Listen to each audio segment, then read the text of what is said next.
Logo percebemos que no caminho que estamos seguindo em nossas vidas, existe o desejo de seguir o Senhor e, ao mesmo tempo, há algo que nos separa dele. Tomamos consciência de que carregamos um tesouro, a fé, em potes de barro. Aproximamo-nos dessa realidade do pecado, não para nos culparmos, mas para nos aproximarmos dessa realidade do pecado, para aprender a amar mais e melhor.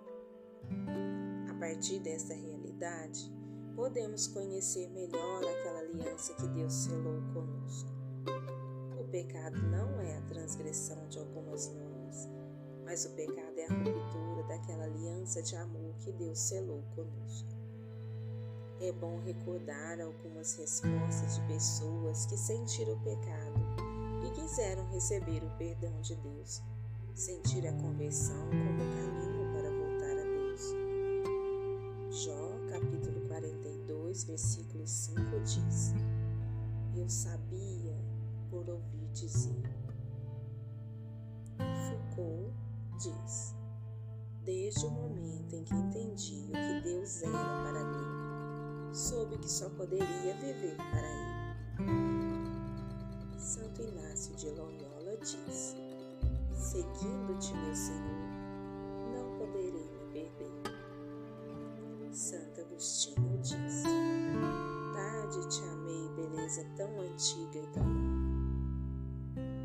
Diante dessa realidade do pecado, podemos adotar diferentes posições, mas apenas uma é a cristã. A primeira é o esquecimento. Eu fiz isso, diz a memória. Eu não poderia fazer isso, diz o superior.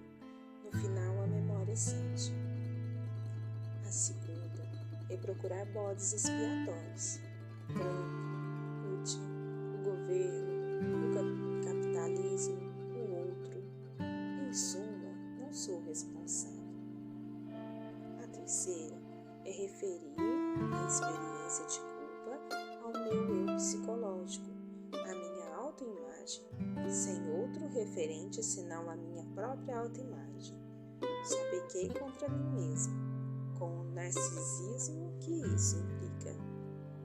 E a quarta posição é que não me escondo, sou um pecador, como o publicano da parábola. Tem piedade de mim, sou um pecador, mas um pecador amado incondicionalmente por Deus.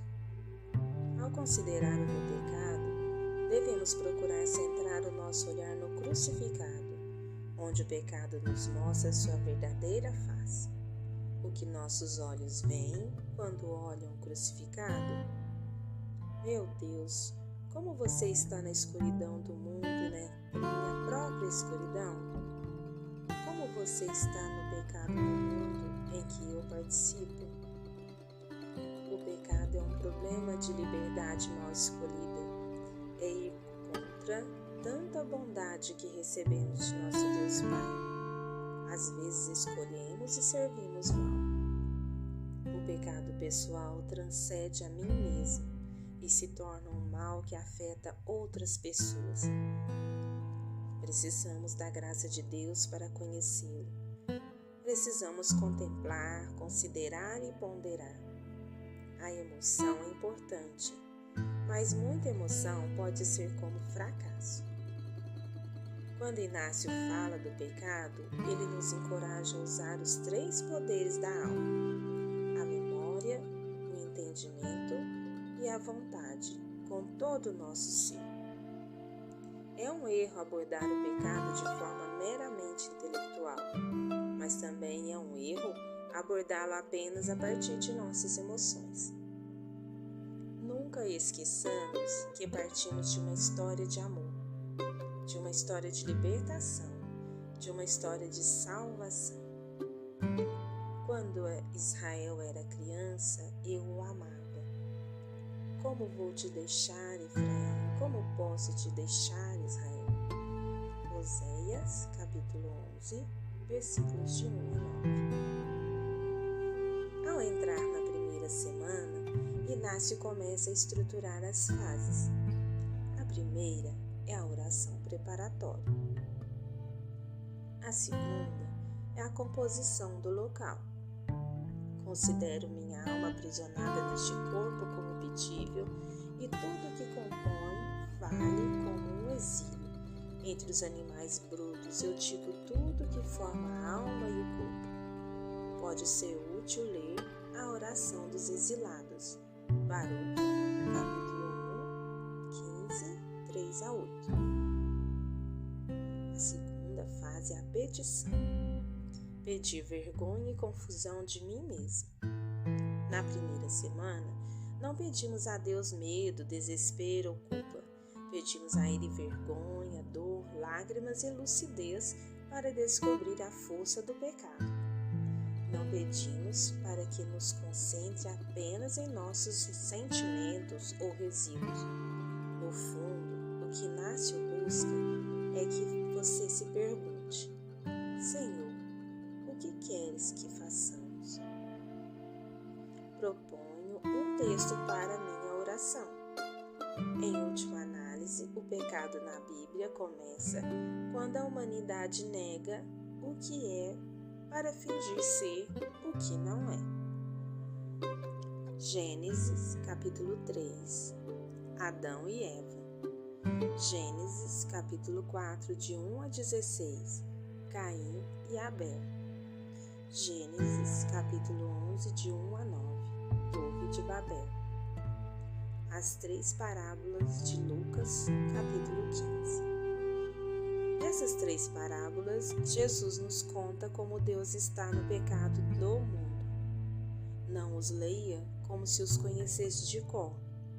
Procure abrir os olhos e o coração para recebê-los como algo novo, as boas novas que Jesus nos anuncia. Você realmente acredita que Deus é assim? Você está ciente das consequências de acreditar em Deus? Leia essas 3 parábolas lentamente. Assim é Deus no pecado do mundo. Como o pastor que abandona suas ovelhas e vai procurar a que partiu, a que está em perigo. Não nos dizem até onde foi, nem quantos dias o pastor levou a encontrá-la. Como a mulher que vira a casa de cabeça para baixo até encontrar a moeda que havia perdido. E nem nessa parábola nos é contado o tempo que levou, nem o trabalho que lhe deu, nem o tempo que levou para colocar sua casa em ordem. Como aquele pai que, ao ver o filho chegar de longe, o acolhe, o reconstitui, o reconstrói. Termine a oração com um colóquio diante do grande ícone desta primeira semana, o crucificado. Lembre-se que no crucificado, a misericórdia de Deus e o amor humano em plenitude aparecem assumindo o nosso pecado. É uma conversa de vergonha e confusão, que é o que pedimos, mas também de gratidão. Obrigado, Senhor, porque pequei e Tu me perdoas. Nas palavras de Inácio, imaginando Cristo Nosso Senhor na frente, colocado na cruz, faça um colóquio. Como o Criador veio para se tornar homem e dar vida eterna para a morte temporária, e assim morrer pelos meus pecados. Tanto olhando para mim, o que fiz por Cristo, o que faço por Cristo, o que devo fazer por Cristo, e assim vendo-o como tal, e assim pendurado na cruz, razão da minha oferta.